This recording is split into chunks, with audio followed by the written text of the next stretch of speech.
warahmatullahi wabarakatuh. Alhamdulillah, alhamdulillah wa syukurillah wa ni'matil iman bidinil Islam. Asyhadu an la ilaha illallah wahdahu la syarikalah wa asyhadu anna Muhammadan abduhu wa rasuluhu. Qala Allah ta'ala fil kitabil karim, a'udzu billahi minasyaitonir rajim. Bismillahirrahmanirrahim. Yauma yakunun nasu kal parasil mabsus. Sadaqallahul azim. Alhamdulillah, dengan rahmatnya Allah, pada malam hari ini kita masih diberikan kesehatan iman kita, Islam kita, sehingga dapat menghadiri pengajian Ma'rifatullah di Wadah Thariqat Satariyah Syahid. Mudah-mudahan apa yang kita kaji pada malam hari ini semoga bermanfaat untuk diri kita, agar diri kita lebih baik melangkah ke depan, lebih dewasa pola pikirnya, lebih bijak perbuatannya untuk menghadapi kehidupan dunia ini sampai kehidupan di akhirat nanti, yaitu hidup setelah mati. Wahai saudaraku yang hadir pada malam hari ini, pada malam hari ini kita kaji suatu ayat yang ada di Al-Quran, mungkin surat apa namanya itu, Qari, ya, surat Qari'ah, yang berbunyi yauma yakunun nasu kal parasil mabsus. Bahasa Indonesianya, pada hari itu manusia diumpamakan seperti kupu-kupu. Ini banyak yang menafsirkan agak beda sedikit, tapi semua itu adalah benar. Sebagian orang menafsirkan itu nanti setelah mati di akhirat nanti manusia seperti kupu-kupu. Tapi kalau kita kaji Ma'rifatullah, ayat ini kan untuk orang hidup, ya. Quran itu bukan untuk orang mati, untuk orang hidup, yaitu kehidupan untuk orang hidup menyambut kematian. Jadi yang baca ini orang hidup. Di sini diartikan, di surat Qari'ah tadi diartikan manusia diumpamakan seperti kupu-kupu. Kok enggak gajah ataupun hewan yang lain harus kupu-kupu diumpamakan. Karena kupu-kupu itu ada kehidupan yang unik. Di situ menggunakan bahasa parosil, artinya yang berubah-ubah, yang berbeda. Parosil mabsus, yang selalu berubah-ubah. Jadi manusia ini sifatnya sibaharung, parosil, yang berubah-ubah. Maka dikatakan dalam diri manusia itu kolbu, artinya yang berubah-ubah. Jadi kalau kita pelajarilah, kita bacalah dalil Al-Quran ini, dalil masnya ini tentang masalah kupu-kupu. Kupu-kupu itu sebelum dirinya jadi kupu-kupu, wujudnya kupu-kupu, wujud pertama adalah ulat, ya, ulat. Ya. Ulat itu menetas daripada telur kupu-kupu, tapi wujudnya bukan langsung kupu-kupu, tapi ulat. Dan ulat itu sama kupu-kupu jauh berbeda bentuknya, jauh sekali perbedaan. Ulat itu nggak punya sayap, kupu-kupu punya sayap. Ulat itu hanya kepala dan badan, nggak punya kaki, tapi kupu-kupu punya badan, punya kaki, dan punya sayap. Ulat nggak bisa terbang, kupu-kupu bisa terbang kemana-mana. Ulat makannya daun kayu, kupu-kupu makannya madu. Berbeda nggak itu? Beda jauh. Tapi andai katalah ulat mengatakan, aku ini adalah kupu-kupu, kira-kira orang berakal itu percaya nggak? Orang yang melihat nggak percaya. Kamu sudah stres, kata yang berakal. Orang kamu ulat kok ngaku kupu-kupu. Nah gitu. Tapi setelah kita proses, kita perhatikan kehidupan ulat, lama kelamaan dia tadi itu menggulung diri di daun, dia menjadi kepompong. Setelah jadi kepompong, dia itu hidup, berubah wujudnya menjadi yaitu kupu-kupu. Nah, jadi kupu-kupu. Jadi kenyataannya ulat yang nggak ada sayapnya, yang makannya hanya daun kayu, nggak bisa terbang. Tapi sekarang itu ulat itu menjadi kupu-kupu dan bisa terbang. Jadi kalau kita kaji kemana? Kita kaji ke diri kita. Karena ayat ini dibaca untuk manusia. Sesungguhnya manusia itu dulu dari Allah. Nah, tapi sekarang juga jadi manusia, jadi makhluknya Allah. Ya. Beda gak wujudnya manusia dengan wujudnya Allah? Beda sekali. Allah itu laisa kamitslihi, nggak seumpama apapun. Sedangkan manusia adalah sebangsa makhluk ataupun hewan hunatik, hewan yang berakal. Beda sekali, jauh sekali.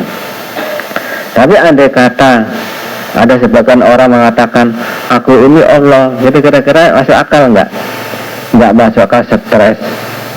Tapi ketika manusia itu mengubah diri, karena manusia disuruh berubah-ubah, terus mengarah kepada yaitu Allah, maka Allah menutup diri manusia, innalillahi wa inna ilaihi raji'un, yang datang daripada Allah disuruh kembali kepada Allah. Maka berubahlah kita ini terus menerus sampai bisa kembali kepada Allah lagi, karena manusia itu berasal daripada Allah. Maka digambarkan di Al-Quran ayat sebagian tadi, qari'ah artinya suruh membaca, yaitu tentang masalah ulat dan kupu-kupu tadi. Yauma yakunun masukal parasil mabsus, dan begitu. Tapi manusia itu nggak boleh menyebut dirinya Allah ketika wujud manusia, maka berubahlah, terus berubah sampai jadi walinya Allah.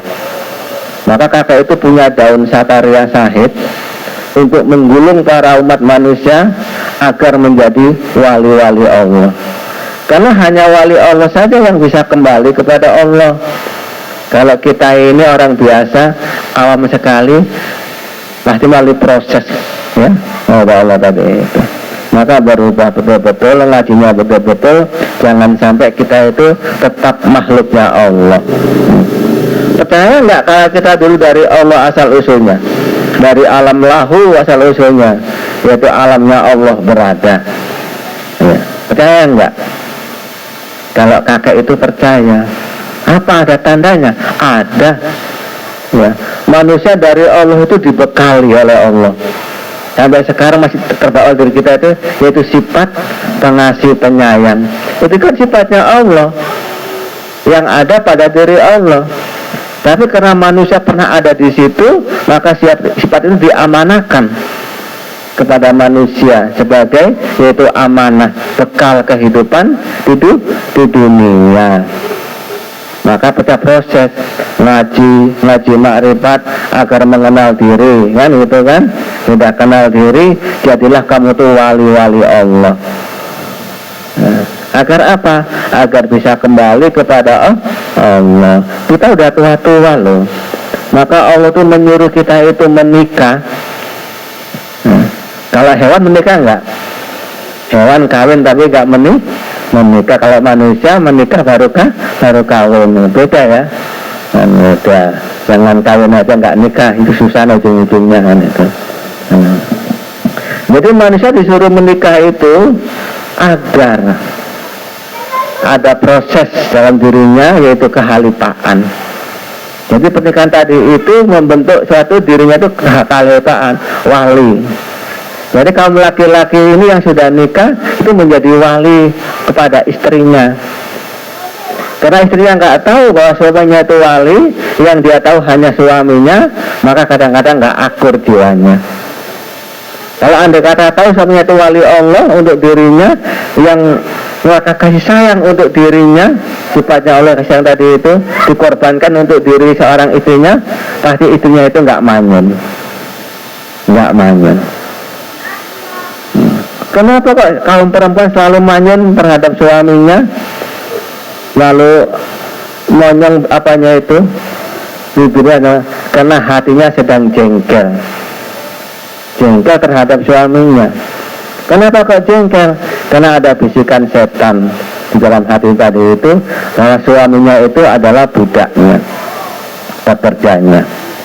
Maka si setan tadi itu menggoda wanita untuk menciptakan suaminya itu sebangsa jin.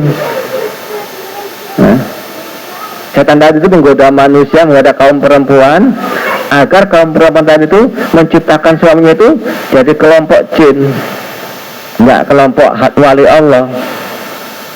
Nanti kalau kamu wali Allah, setannya kalah.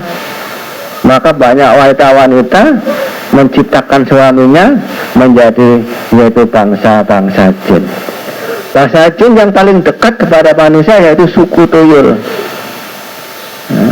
Kita nggak sadar diri kita itu dijadikan tuyul oleh kekasih kita. Bukan tuh nyari duit, dapat diminta dia nyari duit. Kalau dikasih makanan rohani, ngelawan istrinya. Kalau dia makan jasmani, minta yang mahal. Kalau kita makan hanya di pinggir jalan pecel lele, wah nggak ngekeren. Kita kemana makannya? Di restoran bintang 5, yang harganya itu 10 kali lipat. Kalau pecel lele di pinggir jalan paling mahal 25.000 ataupun 30 kalau pakai yaitu bebek kan itu. Tapi kalau makan di restoran tingkat 5 itu harganya 250.000. Berapa kali lipat? 10 lipat ya. Ya jarang ngetren. Mereka dikasih makanan rohani istrinya, mak manyun, bang, macam ustad aja. Dikasih agama, rohani itu agama, nggak terima. Akhirnya lama kelamaan si suami menjadi kelompok jin, yaitu tuyul-tuyul yang nyata, kan begitu. Sementara Allah itu menyuruh manusia proses dirinya menjadi khalifah, menjadi wali Allah di muka bumi ini, yaitu dikasih satu pengikut, yaitu istrinya. Jadi satu pengikut ada istrinya. Agar apa? Akan menjadi saksi untuk menyempurnakan syahadat Rasul. Kan kita pernah bersumpah ya kepada Tuhan kita, asyhadu alla ilaha illallah, aku bersaksi tiada Tuhan selain Allah. Itu sebutannya. Cara ngamalkannya, sifat yang dari Allah yang kita bawa ke dunia ini, pengasih penyayang, itu kita pakai untuk kehidupan kita. Maka setan itu merebut sifat itu. Setan itu selalu merebut sifat itu, ditukar. Mau dibuang sifat kasih sayang, ditukar dengan sifat benci dan dendam. Jadi sifat benci dan dendam tadi sifatnya setan yang melekat pada diri manusia, karena manusia sifat kasih sayang yang dari Allah itu hilang. Begitu. Jadi akhirnya si manusia pun kemasukan setan. Setan itu pandai baca Quran. Setan ada jadi khalifah, setan jadi tuan syekh, setan jadi bermacam-macam lah. Tapi sifat setan tadi nyata, nggak bisa hilang pada diri manusia yang ngaku-ngaku khalifah, ngaku tuan syekh itu. Kalau wali Allah itu nggak ada sifat dendam. Wali Allah itu nggak ada sifat benci. Oleh siapapun wali Allah itu hanya sifat pengasih dan penyayang, pemaaf dan penyabar. Hanya itu sifat wali Allah. Karena itu mutlak dari Allah untuk dirinya, akan itu menjadi wali-wali saksi-saksinya. Nah, kita suruh mengucapkan asyhadu alla ilaha illallah, aku bersaksi tiada Tuhan melainkan Allah. Belum selesai saksi Allah yang kita buat di dalam diri kita, sifat-sifatnya ditambah lagi sumpah kita, wa asyhadu anna Muhammad Rasulullah. Maka itu syahadat itu diucap setelah balik dan berakal. Biasanya yang berakal itu pasti nikah. Wa asyhadu anna, dan bersaksi aku Muhammad utusan Allah. Jadilah kamu itu Muhammad umat di muka bumi ini, jadi utusan Allah di muka bumi ini untuk yaitu kedamaian di muka bumi ini. Siapa contoh Muhammad yang harus kita contoh? Yaitu Muhammad bin Abdullah. Itu contoh Muhammad zaman sekarang ini. Jangan ngaku-ngaku Muhammad, ngaku mengikut Muhammad, tapi sifat yang dipakai sehari-hari sifat-sifatnya jin dan setan. Sifat dendam merajalela, sifat benci membengkak tinggi, sifat sombongnya luar biasa, sifat amarahnya pun timbul. Kenapa orang itu selalu menghina agama lain, menghina ibadah orang lain? Dalam hatinya itu bersarang sifat setan yang namanya sombong. Jadi kalau sudah sombong itu melekat pada hati kita, maka nengok orang lain salah, nengok orang lain tadi itu amalnya nggak sah, yang sah hanya kita. Itulah setan tadi. Maka ketika setan tadi disuruh sujud oleh si Adam, di Al-Quran diterangkan oleh Allah, dia ngeritik Allah. Ya Allah, Adam itu kan bakal jadi makhluk yang jahat, sedangkan kami ini adalah taat kepadamu, selalu bertasbih. Kata si setan tadi, kata si iblis tadi itu ngeritik. Itu juga zaman sekarang ini. Zaman sekarang ini banyak orang ngeritik dari kesombongannya. Itu kan sholatnya hanya main-main, nggak ada pahalanya, nggak sah. Sholatnya nyembah tembok, entah nyembah apa. Dia bisa mendikte, bisa apa? Bisa menilai sholat orang lain tadi nyembah tembok, nggak sah. Dari mana dia bisa menilai? Sedangkan orang itu nggak tahu hatinya yang sholat. Apa mungkin di terawih? Sholat di terawih hatinya kemana? Sementara dia sendiri dikotori dengan sifat setan yang namanya sombong, nggak sadar hal ini. Jadi kita sebagai manusia disuruh jadi khalifah, disuruh memimpin istri kita yang kita bersumpah di hadapan saksi, wa asyhadu anna Muhammad Rasulullah. Sekurang-kurangnya istrinya jadi pemimpin kita, anaknya. Kalau nggak mau keduanya, dicontohkan di Al-Quran oleh Allah, Nabi Nuh. Anak nggak mau ikut, istri nggak mau ikut, orang lain kita bina. Orang lain kita bina. Jangan terus nggak ikut dimusuhi, nanti rumah tangganya berantakan. Masih ada lagi orang lain. Jadi kok laki-laki semua macam mana? Kan masih banyak janda yang mau ngaji kan? Gitu. Itu kira-kira. Jadi andai kata istri nggak mau dipimpin oleh suaminya, anak nggak mau dipimpin oleh orang tuanya, si orang tua karena dari sumpah syahadatnya tadi itu, carilah orang lain yang dibina untuk kebaikan. Karena nggak akan menang di akhirat nanti kalau kita itu nggak nanam saham kebaikan di muka bumi ini, nggak jadi hambanya, nggak mau jadi hambanya Allah, nggak akan menang. Maka dari itu kitalah mulailah bergerak kita, yaitu membenahi diri kita, jauhilah sifat-sifat setan itu dan tanamkanlah sifat Allah pada diri kita. Berubahlah kita dari hewan kepada manusia, dari manusia kepada yang beriman, dari yang beriman kepada yang takwa, dari yang takwa menjadi wali-wali Allah. Berubah terus, jangan kita tuh mundur di dalam satu permainan ini. Insya Allah diri kita nanti akan mulia di akhirat.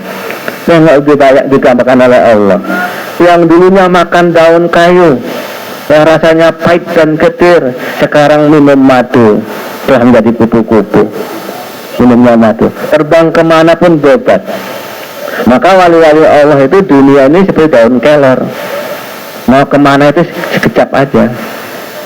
Kalau kita orang biasa ya harus ke Amerika pakai pesawat baru bisa ke sana. Kalau wali Allah itu kemanapun satu langkah saja sudah sampai, karena dia sudah menjadi kupu-kupu yang nggak pernah makan yang pahit-pahit lagi, yang kita makan yang manis-manis, kan begitu kan. Arti pahit itu kalau bahasa dunianya, makanan kita sepaling halal itu makruh. Untuk kan halal tayyiban, halal dan baik. Sekarang banyak harta yang halal tapi nggak baik, aneh gitu. Jarang ada sekarang halal itu baik. Sebenarnya kita halalan tayyiban. Ya mudah-mudahan kita yang mendengar pada malam hari ini bisa mengoreksi diri kita. Kita disuruh membaca oleh Allah itu, yaitu hewan yang berbentuk, yaitu kupu-kupu. Nah, kupu-kupu itu asal usulnya wujudnya bukan kupu-kupu, tapi yaitu ulat. ular. Setelah dia itu proses diri ke 1 daun, dibungkus juga dengan 1 daun, maka berubahlah dia menjadi kepompong. Nah kalau ngaji seperti kepompong, ya. Yang bisa kalau kepompong gitu, kalau kita pegang, bagaimana geraknya dia? Hanya mantuk gini aja. Ya. Jadi kalau ngaji itu hanya cukup dia itu membenarkan tunduk, insya Allah nanti akan jadi kupu-kupu. Bisa kira-kira? Ya nggak bisa ya nggak apa-apa, namanya manusia. Tapi kita berusaha arah ke situ. Karena tuntutan Allah kepada kita itu disuruh kembali kepadanya. Nah, di mana-mana kita menjumpai orang meninggal dunia, terdengar kita siapa yang meninggal cipolan, apa doanya? Yang bilang innalillahi wa inna ilaihi rajiun, yang datang daripada Allah kembali kepada Allah. Jadi kembali kepada Allah itu ada 2 proses. Ada yang dari dunia langsung ke alamnya Allah, ada yang dari dunia melalui alam barzah, nunggu hari kiamat, nunggu alam apa baru masuk surga, baru jumpai Allah. Ada yang prosesnya langsung. Ya. Karena mati itu ada 3. Nah, mati dicabut, kan? Dicabut, bayangkan kalau dicabut itu macam mana kira-kira? Mati dijemput, dan ada yang mati dia jalan sendiri, nggak perlu dijemput, nggak perlu dicabut, dia pulang sendiri ke sana. Jadi kita kelompok yang mana? Kira-kira kita kelompok yang dijemput saja lah, biar nggak nyasa. Kalau dicabut luar biasa loh. Ya. Contoh gini, ya. Kalau kamu kakek suruh ngambil paku ataupun jarum di rumah kakek, ngambil jarum, sebatang jarum, ambilkan jarum rumah kakek. Kamu nggak tahu di mana tempat jaringnya itu. Dicari, semua dibongkar itu, nyari jarum, berantakan, kursi-kursi dibalik, semua lemari dibalik, nyari sebutir jarum atas perintah, yaitu yang merentahkan, nggak jumpa. Jadi waktu dulu nyawa ditiupkan kepada manusia, malaikat nggak tahu di mana letaknya nyawa itu.